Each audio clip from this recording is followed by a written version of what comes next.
అందరికీ నమస్కారం. బోనంశెట్టి Venkateswara Prasad BVP మేలుకొండ TV ద్వారా మీ ముందుకు వస్తున్నాను. అక్బర్ బీర్బల్ గురించి చెప్తాను. ఒకరోజు ఆయన ఖడ్గము ఎందుకో సింహాసనం మీద కూర్చొని ఉన్నప్పుడు ఇట్లా అనుకున్నప్పుడు చెయ్యి కొద్దిగా తెగుతుంది. తెగినప్పుడు ఆయనకు కుడిపక్క మహామంత్రి కూర్చొని ఉంటారు. అందరూ ఆయన ఉన్న సహచరులు కానీ మంత్రులు అందరూ ఉంటారు.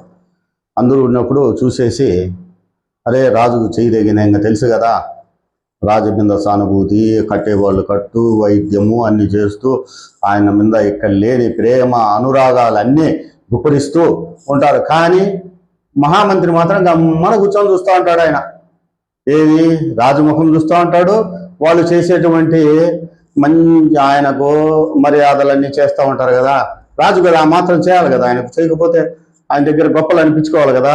ఈయన వీరు మహా తెలివైన వాడు.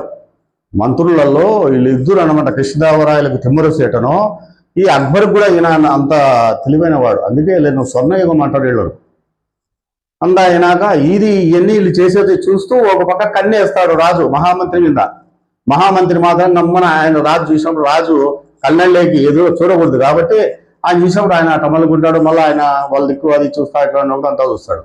రాజుకి ఎక్కడ లేని కోపం వస్తుంది, క్రోషం వస్తుంది. వచ్చేసి ఏమనలేక మహామంత్రి కదా సున్నితంగా అడుగుతాడు. ఏమని అడుగుతాడు, ఇంతమంది నా కోసం అందరూ ఆదరాభిమానం అన్ని చూపిస్తే ప్రేమలు ఒలగబోస్తున్నారే, నువ్వేం గమ్మన నిమ్మకు నీరు ఎక్కినట్టు కూర్చోండావు అంటాడు. అంటే అంతా మన మంచికే మహాప్రభు అంటాడు. అంటాను ఎక్కలేని కోపం వస్తుంది. అక్బర్ నేరు ఎత్తపోయి సరసాల వేసాను, సెల్లు వేసేస్తాడు. వేస్తాను ఆయన గమ్మన మహామేధావి కదా మహామంత్రి, ఏం చేశాడు, గమ్మన వేసాక సరే అని ఉంటాడు. ఏదో కొద్ది రోజులకు ఈయన హంటింగ్ వేట పోయేదే అలవాటు. వేట పోయేటప్పుడు రాజన్ తమ్ముడు ఎవరు ఉండాలా, మహామంత్రి ఉండాలా, సేనాధిపతి ఉండాలా. మహామంత్రి చూసి లోపల వేసేసి ఉంటాడు జైల్లో. ఇంకెవరుంటే సేనాధిపతి. సరే పని ఇద్దరు పోతారు. ఆయన తమ్ముడు రాజు పోతా అంటే వెనకాల ఈయన కూడా గుర్రంలో పోతా ఉంటారు. ఆడ అడవిలో ఉండే కోయిలు ఉంటారు కదా, అదే అడవి మనుషులు కోవిలు. వాళ్ళు ఏం చేశారంటే బంధిస్తారు. బంధించి వాళ్ళ యొక్క ఇష్టదేవత అయినటువంటి ఆమెకు బలి చేయాలని ఇద్దరిని తీసుకుపోతాడు. ఆడ ఏమంటే ఆ యొక్క సేనాధిపతికి మెల్లకన్ను.